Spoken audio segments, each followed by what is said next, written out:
This is the Therapy Chat Podcast with Laura Reagan, LCSW-C. The information shared in this podcast is not a substitute for seeking help from a licensed mental health professional. And now, here's your host, Laura Reagan, LCSW-C.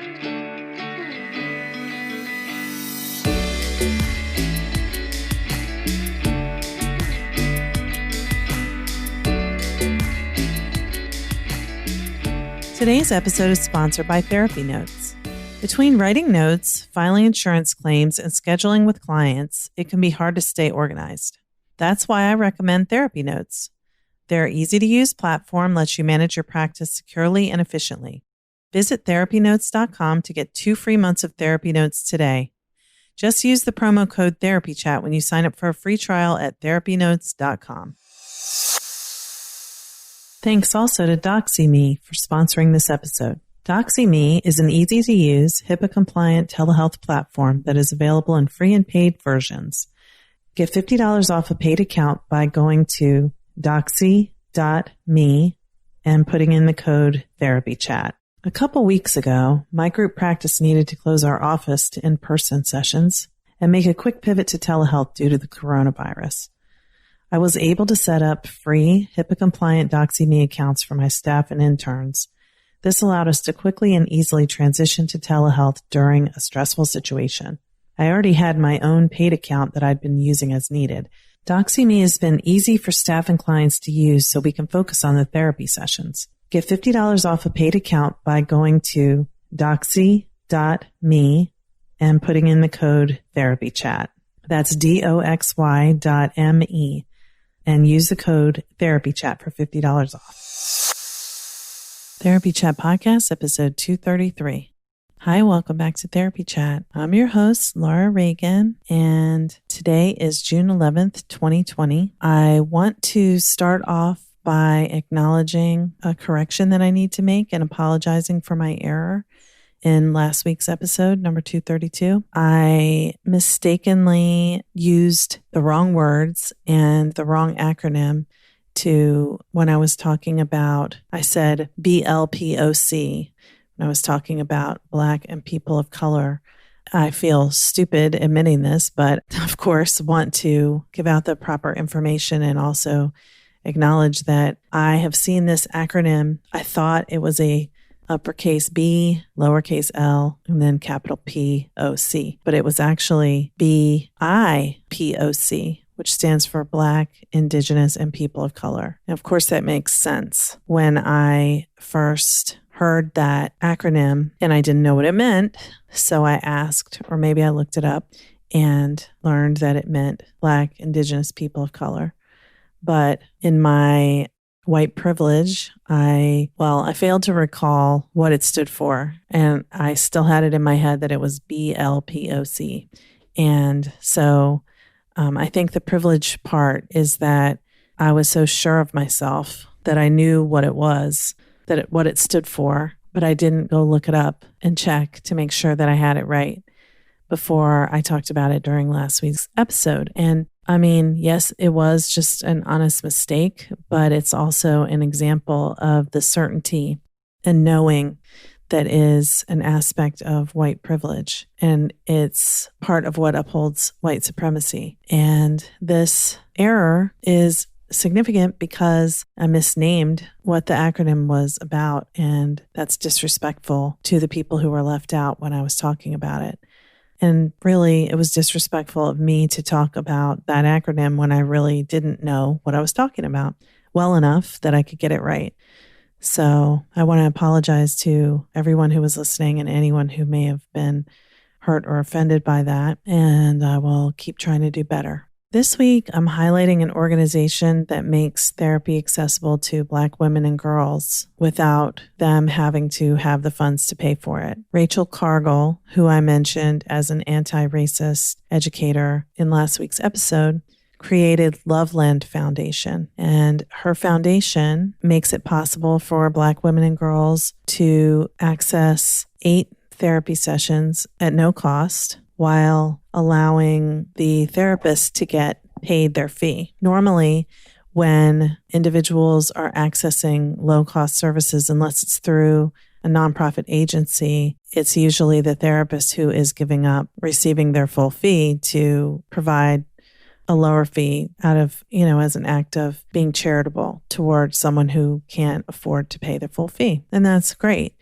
But I love that this foundation provides the therapist to get paid the full fee too, because I think what I like about that is that it's more sustainable than simply therapists volunteering their time. Eventually, people become burned out when they are not getting paid for their work. And as we all know, the work of being a therapist is very challenging. So I really appreciate the empowering way that this is being done through the Loveland Foundation. Their website is thelovelandfoundation.org. I'll put a link to their website in the show notes. And also, I'm doing a fundraiser for them on my Facebook page for Therapy Chat. So if you follow Therapy Chat's Facebook page, you can find that there.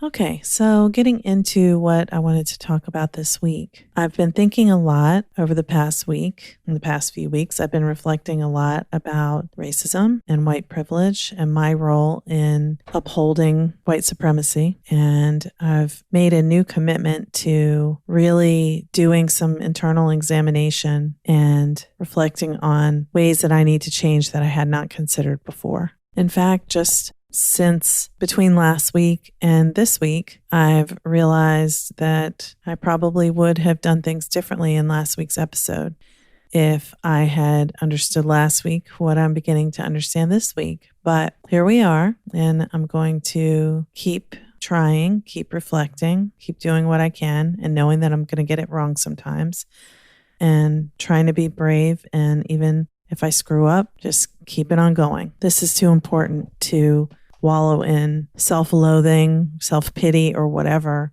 when we screw up. So this week, I want to talk about something I know really well and talk about it in the context of something that I'm beginning to understand at a deeper level. What I know really well is about trauma and the window of tolerance and polyvagal theory. And I want to talk about it within the context of the concept of white fragility, as Robin DiAngelo calls it. So you probably heard me mention the book White Fragility last week. Dr. Robin DiAngelo is a sociologist who speaks about changing the internalized racism that white people carry around with us, that we've been immersed in from birth if we were born in America, or that we have begun swimming in when we came to America. I'm currently reading the book. I've only read the first chapter so far, plus the introduction, forward, and all that. And it's been eye-opening. And I'm so grateful that I'm reading it because, like I said, I feel like a different person than I was last week. So first, I'm going to talk about the window of tolerance, which is an important thing to understand if you are interested in trauma, whether you're a therapist working with people who have trauma, or whether you're someone who's experienced trauma and want to understand what's happening within yourself. I don't think I've ever really talked about the window of tolerance, explaining what it is on this podcast. I think we've kind of mentioned it in passing, but I don't think we've really gone into what it is. And so I'm going to give you a little window of tolerance 101 here. Dan Siegel, the renowned neuroscientist, is the one who created and identified the concept of the window of tolerance. And I always think about it as, I like to explain it using kind of the idea of like a window of opportunity, because when you think of a window of opportunity, you get that idea that it's a space. And in that space is when you have the opportunity, and outside of that space is something else.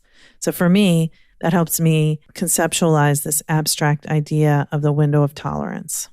And the way it's explained is basically when you are in your window of tolerance, you can think about it as you can tolerate the way you feel.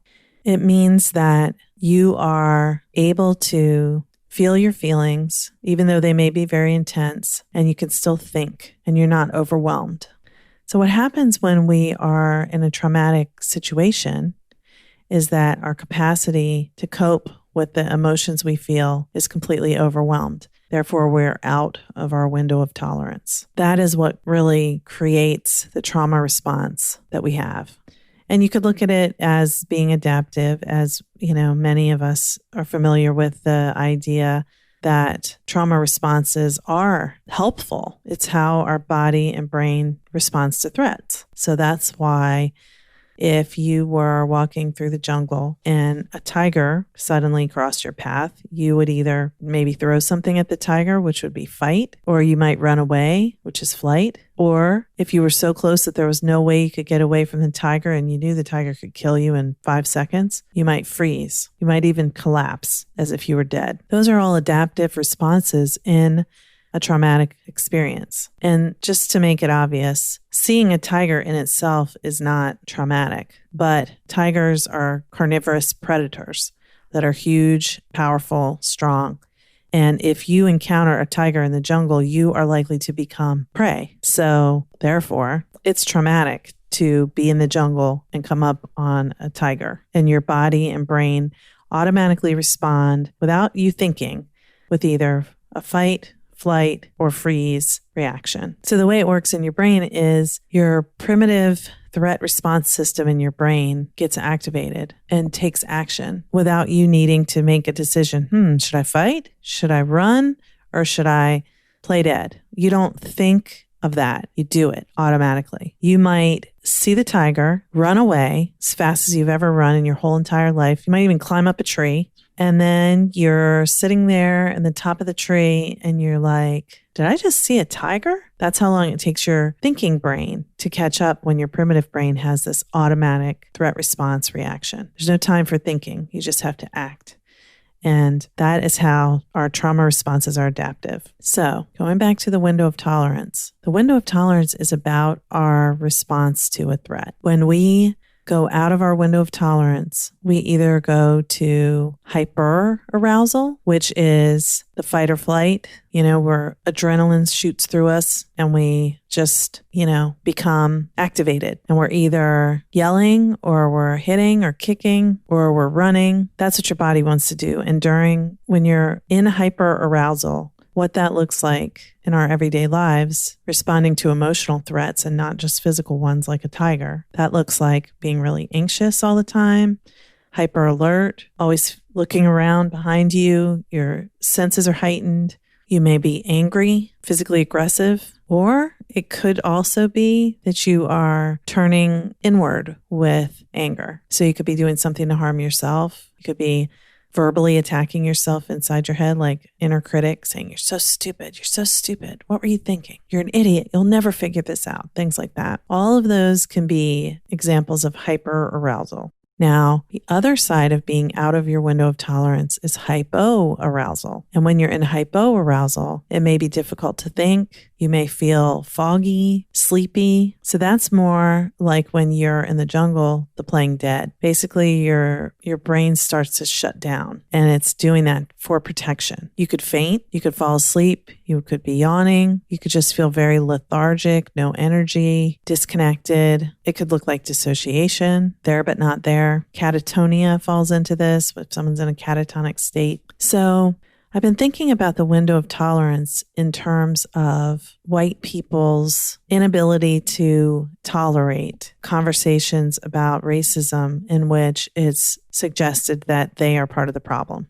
Really, I should say we are part of the problem. Now, just as I guess you could say like an overlay of the window of tolerance conversation, I also want to bring up the topic of polyvagal theory because Stephen Porges has identified how the vagus nerve helps to either calm or activate our nervous system. And that is what polyvagal theory is about. It's like the window of tolerance, but different. And you heard Deb Dana talk about this on my podcast a couple years ago. Deb Dana has done a lot of work with Dr. Porges, and she has written recently, she has a new book, and I believe her first book was called Polyvagal Theory in Therapy.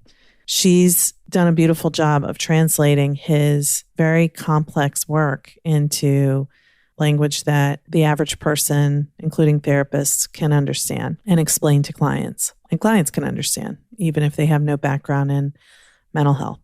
So The aspect of polyvagal theory that I want to focus on is the idea that Deb Dana developed that's similar to the window of tolerance, but instead of the idea of that space, and inside of the space, you can think and feel and tolerate your emotions, and outside of the space, you're either in hyperarousal or hypoarousal. With Deb Dana's polyvagal ladder, it looks like a ladder, with like a line on one side on the left and a line going up on the right, vertical lines, and then horizontal lines in the middle that are like the rungs of the ladder. And in Deb Dana's model of this, at the bottom of the ladder, which would be equivalent to, on the window of tolerance, hypoarousal, is the dorsal vagal state. And I don't think it's that important to remember the name of it, honestly. But the dorsal vagal state is the state of hypoarousal. It's when you're immobilized, collapsed, all the things I described before. Going up from the bottom of the ladder to the middle of the ladder, the sympathetic state is more action-oriented. So that dorsal vagal state is immobilized. You're shut down. You're not really able to take action. It's very protective by keeping you still. In the middle is that sympathetic state, which is mobilized. It's more action-oriented, like I said. That's where fight or flight is. So both of those are threat responses. And then moving up to the top of the ladder is the ventral vagal state. And that's the desired state where we can be in relationship and feel safe. And that's akin to the open space in the window of tolerance. Safe and social is what they say about the ventral vagal state. And the reason why the ladder is helpful is because you move from shut down, you slide up into fight or flight before you can get to safe and social.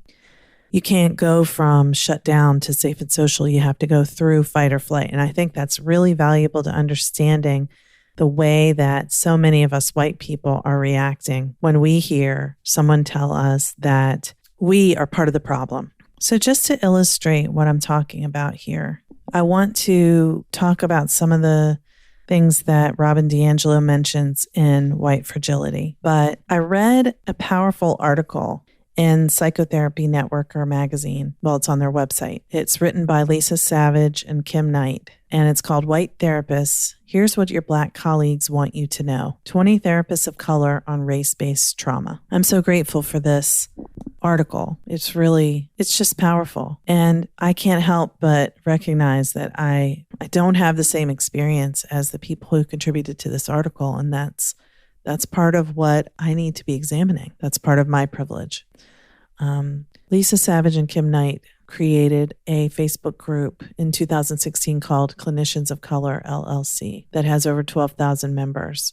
It's about being a therapist of color in private practice. And there are over 12,000 members. And some of their members contributed to this article, sharing their experiences as Black clinicians who are living through this time right now and really wishing that their white therapist clinician colleagues could understand. So here's one that was from Tiffany C. Brown, PsyD in Chicago, Illinois. I'm going to link to this article in the show notes. Dr. Tiffany Brown said, "Stop asking the Black community to help you with your guilt and pain when our community is suffering. We are trying to hold our community together with the last strength we have in our bodies.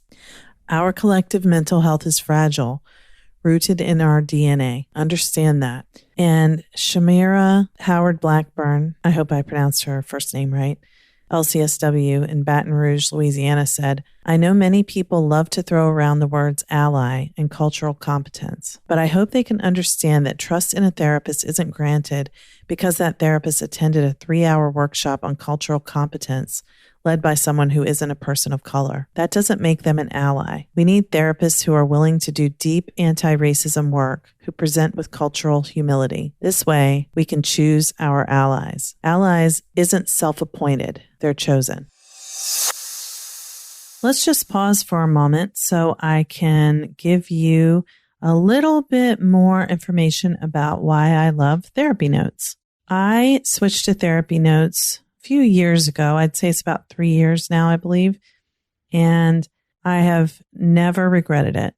I was very happy with the EHR I used before, but Therapy Notes is more intuitive. I love the interface. The customer service is fantastic. And I love how I can get my notes done quickly because I can customize the template that I use for my notes. And there are opportunities to put check marks rather than having to write out the intervention used.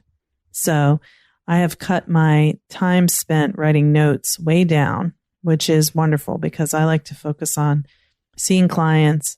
I know documentation is an important part of our work, but it can also be time consuming. And that is why I love using Therapy Notes.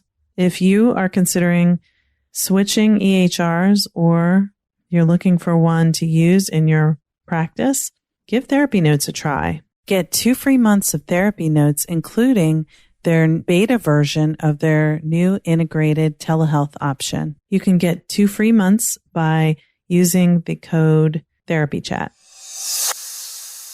Samantha Goborn, LCSW, in DC, said, "We cannot accept people saying, 'Get over it. It already happened. Move on.'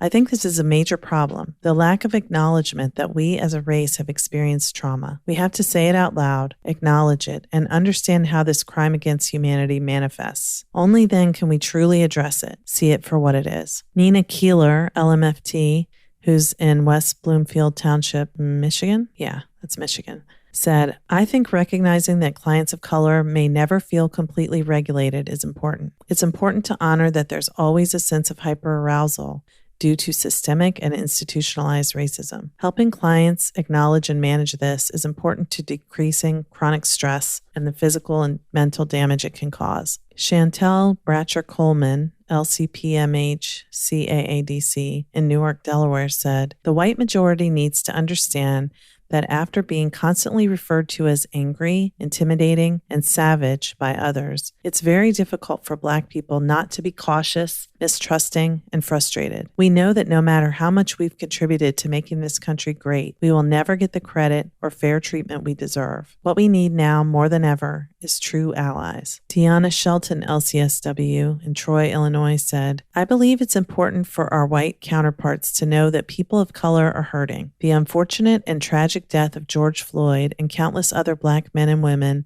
at the hands of people in positions of authority brings up generational trauma for people of color. Our white colleagues need to understand this, search their hearts, and do the work necessary to be aware of their prejudices and biases to be a catalyst for change. No longer is it enough to be sensitive to our plight. Now more than ever, it's imperative to do something, to take political action to end racial injustices and disparities. Then and only then can this nation work on collective healing and truly uphold its name as the United States of America." There are many more quotes in that article, but I wanted to read you a few that I thought might get many of you to think differently, if you're white, about how things are and what it's like for people who aren't white. It's definitely doing that for me. And I know I'll be a better person for doing this reflection. And as Rachel Cargill said in her recent public address on revolution, which was May 30th, 2020, and it's on YouTube, I will link to it. This responsibility to address white supremacy doesn't end when white people feel better about what they did. It doesn't end until all of the ways that white supremacy and oppression have impacted Black people in America have been addressed. And I believe we need to do more than address the harm that's been done, but repair the harm that's been done through whatever truth and reconciliation process and reparations need to happen. I'm not educated enough about it to suggest what that should look like, but it must happen. We've never apologized for slavery, and we must. But slavery was slavery. The continued oppression and discrimination that have that didn't stop when the Emancipation Proclamation was put into place have continued. And we owe it to Black people in America to make up for that, atone for that. So as I've been reading the book White Fragility by Robin DiAngelo, I've been reflecting more on my own reactions. I'm 100% in support of the protests and against police brutality and white supremacy and oppression, discrimination in all forms. But I have some of the same defense mechanisms that I'm reacting to when I think about myself as a racist. I don't like thinking about that. I don't want to think of myself that way. It's an identity that I have not wanted to accept, but I now realize that it's true. So I took a couple quotes out of the book to describe much better than I'm able to put into words what I found really helpful in this first chapter. Dr. Robin DiAngelo writes, "When I talk to white people about racism, their responses are so predictable, I sometimes feel as though we are all reciting lines from a shared script. And on some level, we are because we are actors in a shared culture." She explains that one of the defenses that white people, when confronted with their own internalized racism, have is they argue individualism. And that is really such an inherently American cultural value. Individualism, and I'm quoting here, claims that there are no intrinsic barriers to individual success and that failure is not a consequence of social structures,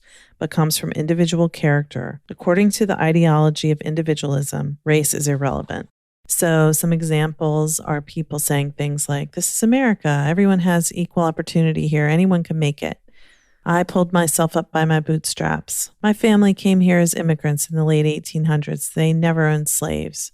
So it's that idea that I'm not like other white people. I'm good, even if other white people may be racist. I'm not. I'm different. And that whole thing about my family came here as immigrants. There's no denying that immigrants struggle when they come to this country. And yet there's a difference between immigrants who blend in more easily with white culture due to lighter skin and people who come here, people who are Black. So I thought, based on the oral family history that I had learned, that my family entered America around the end of the 1800s, like 1890. That was kind of a date that I made up in my mind as when it was. I mean, it was based on some, guessing, from Ireland. So Irish immigrants came here late 1800s. Hey, we're not part of racism. We never had enslaved people as property, but I was actually very wrong about that. And I did some research on Ancestry.com and found out that it's true that there was that ancestor who came from Ireland, but it wasn't in the late 1800s. It was earlier in the 1800s. And I thought it was a husband and wife who came over together, but apparently it was a woman who came over and who married a plantation owner. So actually, they did own slaves. That's in my family history, and I didn't even know it. So here I thought, even though I thought all white people have a role in ending racism, I didn't know that my own family actually benefited from slavery. And I feel horribly heartbroken about that. But even if that were not true, as a white person, I benefit from white supremacy. Things are easier for me than they are for someone just like me who's Black because of our skin color and for no other reason. And that's wrong. So another quote from the book, White Fragility, is, "The racial status quo is comfortable for white people, and we will not move forward in race relations if we remain comfortable. The key to moving forward is what we do with our discomfort." She asks us to reflect on this question. How can my unease help reveal the unexamined assumptions I've been making? And it's such a privilege to even have these assumptions. Something I keep thinking about is my elementary school. From 3rd grade through 6th grade, I went to an elementary school that was in a very diverse neighborhood. Well, diversity as I knew it then, which was Black kids and white kids. It was called J.E.B. Stewart Elementary School, and it was shortened, the J.E.B. was shortened to Jeb Stewart Elementary. That's where I went. And I didn't know that Jeb Stuart was a Confederate general. So the school was named after a Confederate general. And this school was at least 50% Black kids. It might have been more. I mean, there really weren't that many white kids in the school. So what does it do to a child, a Black child, who goes to an elementary school that's named after a Confederate general? I didn't even know that was what he was until a couple years ago. But, and I think it's kind of interesting that they didn't teach us that at the very school that we went to. But it's gross. It's disgusting to do that. It's not harmless. There are elementary schools all over the country that are named after, and other levels of schools that are named after Civil War figures. That needs to be changed. And those are the overt examples. Again, it's easier to point to those overt examples, but the way that we white people benefit from being white and white supremacy, and how we don't see how it impacts Black people, is a huge part of the problem. That's what we need to be unearthing so that we can really understand and have true empathy. And this is where the concept of the window of tolerance and the polyvagal ladder come into it. Back to the book White Fragility, Robin DiAngelo writes, "We need to build our capacity to sustain the discomfort of not knowing, the discomfort of being racially unmoored, the discomfort of racial humility." So what tends to happen to us white people when someone suggests that we are part of the problem is we feel overwhelmed with shame. So we shut down. That's hypoarousal. We don't say anything. That's shut down. Or we become anxious and afraid, hyperarousal. Or we defiantly claim that that's untrue, become angry at the person who suggested it. So the fight or flight response kicks in, hyperarousal. We are out of our window of tolerance when somebody tells us that we are part of the problem, and we react as if there is a threat. So the reason why the window of tolerance is a kind of a fundamental concept in trauma therapy is because when you meet with someone, if you're a therapist working with someone doing trauma work, you want to know, how wide is their window of tolerance? How wide of a range of emotions can they tolerate? And whatever it is, however wide or narrow it may be, you want to help it expand. And that's what this type of work is about for white people. But we don't have all day. We got to work on it fast. It's been way too long. It's been 400 years, and it has to change fast. We don't have the luxury of waiting around till we figure it out 10 years from now. We need to do it now. Black people are asking us to do it now, and we need to listen. What Robin DiAngelo talks about is that we don't have the stamina to stay within our window of tolerance during these discussions. She hasn't used window of tolerance, but that's what she's talking about. We white people are so fragile. We can't handle it, and we need to expand our ability to tolerate our own discomfort when this subject comes up. So just like I would encourage someone to do in a therapy session when they are triggered out of their window of tolerance, we can do the same thing in this work. It's like, I'm going to repeat the question that she asked. How can my unease help reveal the unexamined assumptions I've been making? What's coming up for me? What's coming up for me when this person tells me that I'm part of the problem? I mean, when someone says I'm racist, I feel like, no, I want you to know that I'm a good person. I do things to help people. I'm vehemently opposed to racism. I think it's horrible. I don't want that identity, and I feel threatened by that identity. It threatens the way I see myself as a good person. I want to see myself as a good person. But if I'm not willing to really see myself and how I benefit from the structures that support white supremacy, then I'm not being the person I really want to be. So again, referencing what Rachel Cargill said in her public address that I mentioned earlier, she said, this is not about self-improvement work for white people. This is to, and now I'm using my own words, this is to atone for the harm we have done as a people, to change it, to end this oppression and discrimination and police brutality, economic inequality, de facto segregation, and all of the other ways that white supremacy is upheld in the United States.